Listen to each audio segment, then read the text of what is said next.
Olá, seja bem-vindo a mais um vídeo de dicas rápidas aqui do portal TreinaWeb. Eu sou o professor Paulo Roberto Lopes e hoje nós vamos aprender como utilizar uma função de tabulação para nos auxiliar na criação aí de cardápios. Uma das questões que às vezes acaba incomodando bastante é que na hora da criação de um cardápio, o alinhamento aqui da posição dos valores acaba ficando com um padrão diferenciado. Por quê? Nós temos caracteres dos pontos e os caracteres com os numerais. Eles têm tamanhos e espaçamentos diferentes, por isso a complicação de conseguir esse alinhamento. Uma das possibilidades é utilizando essa função de tabulação, fazendo com que assim nós tenhamos um alinhamento bem exato. Como que eu posso fazer para utilizar essa função? Eu vou criar aqui então um arquivo novo, File New Document, arquivo novo Ctrl+N ou Command+N no Mac. Vou criar um arquivo do tipo print, o tipo dele vai ser com um tamanho A4. Única diferença é que eu vou deixar as formatações dele padrão com uma única página.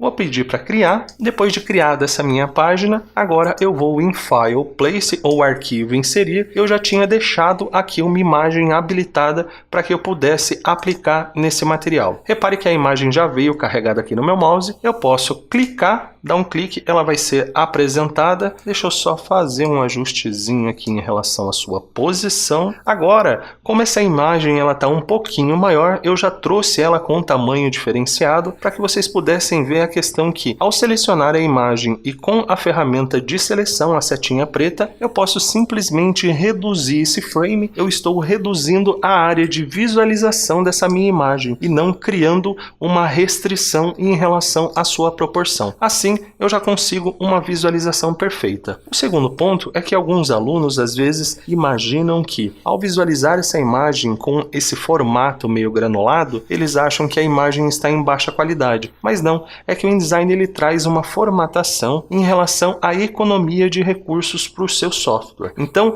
uma das possibilidades de ajustar essa visualização para que você não imagine essa questão de falta de qualidade é acessar lá através do menu View. Eu tenho Display Performance e vou entrar aqui em alta qualidade do display, Ctrl Alt H. Ao clicar, o InDesign processa e já traz aí para mim a execução dessa imagem com extrema qualidade. Agora, para criar a nossa possibilidade aí de utilizar a função de tabulação, eu vou pegar a ferramenta texto, vou criar um framezinho de texto, imaginando que essa seria mais ou menos as áreas onde nós iríamos colocar os sabores dos nossos materiais. Eu já teria que definir aqui também previamente um tamanho, a fonte, vou colocar ele aqui nesse caso com uma Helvética 55 Roman, e daí eu vou iniciar o preenchimento aqui com alguns sabores. Então, por exemplo, Burger Curitiba, que é a nossa região. Eu vou colocar aqui R cifrão, eu não estou dando espaço entre o Curitiba e o R cifrão. E já vou colocar o valor, por exemplo, R$ 45,00. Dou um Enter, vou colocar um outro sabor, Ópera Burger, R cifrão, R$ 39,00. Vou dar mais um Enter, só para colocar mais um sabor, para que a gente possa ter ele bem no visual. Então vou entrar aqui com mais um TreinaWeb Burger. E R cifrão, R$ 29,00.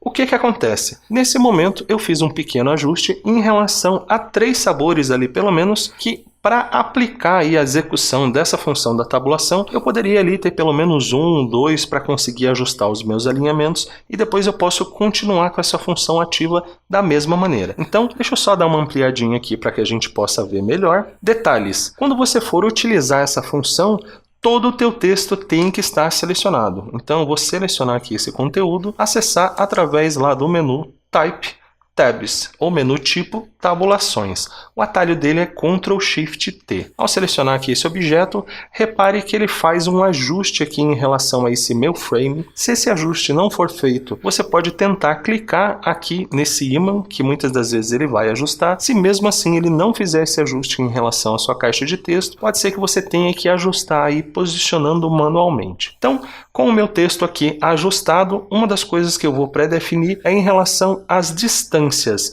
Repare que o meu texto aqui, a minha caixa de texto, está indo até mais ou menos uns 85 milímetros. Eu vou deixar aqui mais ou menos com uns 70, 75, para que eu possa ter um ajuste aí para depois, se precisar, criar um movimento. Então vai funcionar da seguinte forma. Vou pegar aqui então com o texto selecionado, pedir para ele fazer um alinhamento decimal. A distância vamos colocar 75 milímetros, ele vai ficar mais ou menos nessa posição. O líder é o meu separador. O separador aí nesse caso vai ser aqueles pontinhos. Então pontinho, pontinho, pontinho, você vai ali e coloca só um pontinho que ele já vai identificar e repetir. Aqui ao lado eu vou verificar na questão que o meu alinhamento decimal vai ser pela vírgula e a partir de agora a maneira de utilizar a função é bem fácil. Eu venho aqui do lado do R cifrão e aperto Tab. Repare que ele já faz o posicionamento da vírgula em relação a essa distância que eu tinha pré-definido. Venho aqui, clico Tab e Tab novamente. Ele já faz esse ajuste para mim. Repare que agora eu poderia dar continuidade com infinitos sabores aí para esses nossos cardápios. A única coisa que precisa eu vou vir aqui do lado do meu último valor apresentado, dar um Enter e vou chamar aqui mais um sabor. Então, chocolate belga. Quando eu dou um Tab, o valor já fica ali posicionado com alinhamento decimal. Eu coloco lá R cifrão e R$45. Então, essa é uma das formas de se fazer esse ajuste. Eu vou dar um Ctrl 0 para visualizar a minha tela inteira. Essa é uma forma da gente fazer esse ajuste e daí depois eu posso fazer a continuidade ou então criar aqui alguns espaçamentos diferentes para essa nossa função. Então eu venho aqui, coloco ali um afastamento. Próxima situação é de repente trabalhar com alguma relação com cor. Vou dar uma aproximadinha aqui novamente, só para que a gente possa ver. Vou selecionar esse objeto. Se você tivesse que utilizar uma cor de referência com base nesse nosso mesmo material, uma das possibilidades é entrar aqui na caixinha de preenchimento, duplo clique. Repare que aqui dentro eu tenho um conta-gotas. Então eu clico, seguro, arrasto até a cor onde eu quero copiar essa referência, solto, ela capturou a cor e eu dou um OK. Então assim eu já fico aí com essa referência, tanto de cor quanto da nossa aplicação para os alinhamentos utilizando a função de tabulação. Se você gostou dessa dica, não esqueça de curtir e compartilhar. Também te convido para conhecer todos os cursos da Treina Web. Um grande abraço e até a próxima!